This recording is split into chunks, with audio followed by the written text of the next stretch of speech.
Hey there and welcome. If you're gearing up for the TOEFL, you know that those tiny little grammar mistakes can make a huge difference in your score. So today, we're going to focus on fixing some of the most common errors out there. And we'll do it by mastering the three essential sentence types that are really the backbone of English.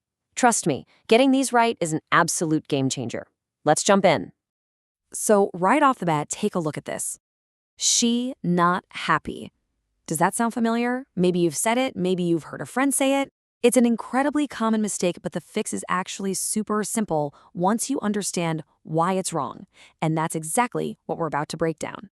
All right, so here's the big question. Why? Why is that first sentence incorrect? See, it's not about just memorizing rules. It's about really getting the fundamental logic of how English works. And the key to unlocking all of it, it lies in three very basic sentence types. I want you to think of these three sentence types as your basic building blocks, kind of like Legos. Once you master them, building even really complex sentences becomes so much easier. They are the absolute foundation for speaking and writing with real confidence. And here they are, the big three: positive, negative, and interrogative, or, just a question. Pretty much every single thing we say or write fits into one of these three buckets, so we're going to tackle them one by one. First up, let's start with the most straightforward one of all, the positive sentence. This is our home base, our starting point for just making a clear statement.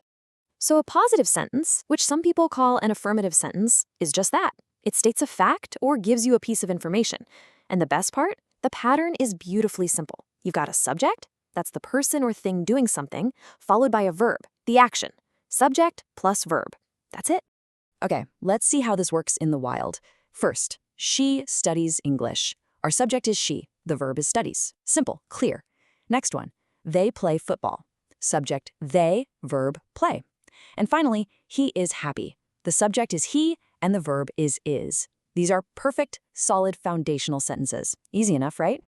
All right, let's move on to negative sentences. Now, this is where things get a little bit trickier, and it's also where that very first error we saw comes into play. The number one thing to remember about negative sentences is that they almost always need a little bit of help. And this right here is the golden rule. I want you to think of the word not as being a little bit shy. It can't stand on its own in a sentence. It always needs a partner, a helper verb to lean on.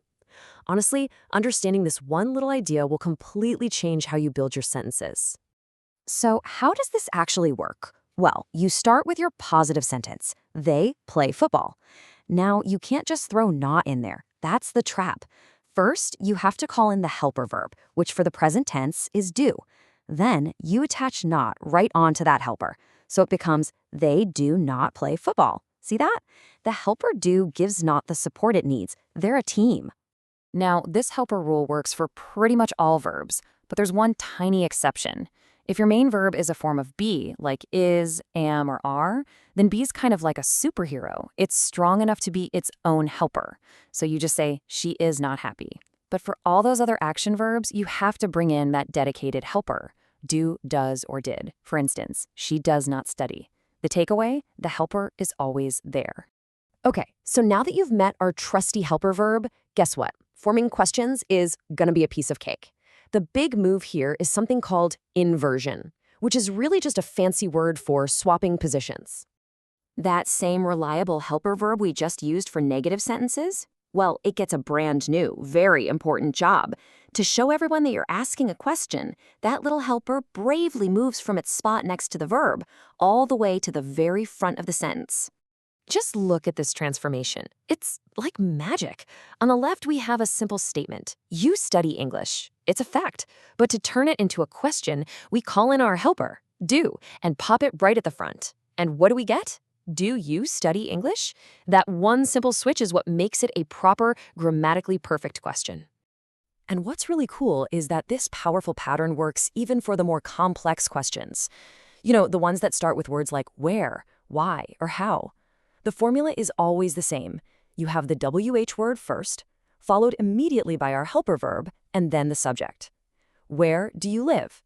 Why does she study? You see the pattern? The helper is always right there, right after the question word. All right, time for the best part, the payoff. We've learned the rules about helper verbs and inverting them. So let's circle back to those common mistakes we talked about and fix them like pros, using what we now know. It's time to put your new skills to the test. And here it is, our old friend, she not happy. But now you know exactly why this is wrong, don't you? Not is all by itself. It needs its helper. And in this case, the verb is be. So the helper is. The correct, confident, and clear sentence is, she is not happy. Perfect. Okay, here's another one you hear all the time. Someone tries to ask a question just by making their voice go up at the end. You study English? And look, that might work when you're chatting with friends, but in formal writing, and especially for the TOEFL, a question needs that official structure. It needs its helper verb, do, right at the beginning. Do you study English? And finally, this common WH question mistake. Where you go? As you can see now, it's like a puzzle with a piece missing. It's missing that crucial ingredient, the helper verb. Remember our formula? WH word, then the helper. So it absolutely has to be, where do you go? This structure isn't optional. It applies every single time. I know that was a lot of information, but don't worry. We can boil it all down into one very simple, very powerful tool. Seriously, think of this next slide as your personal cheat sheet for building perfect English sentences. And here it is. This table lays everything out perfectly. For positive sentences, it's just subject plus verb. For negative ones, you add not after the helper, whether that's be or a form of do. And for questions, that helper just moves to the front. This is the entire system in one clear view. Feel free to pause and take a screenshot. This is incredibly useful to have on hand. So to wrap everything up, let's do one final challenge to make sure you've really got this down. Imagine your friend asks you, where you go yesterday? Based on everything we just covered, how would you fix that question? Now, pay close attention to that word yesterday. That's a big clue. I'll give you a hint. Because of yesterday, the helper verb isn't do. So what should it be? If you can get this one right, you can be confident that you have truly mastered the foundation of English sentences.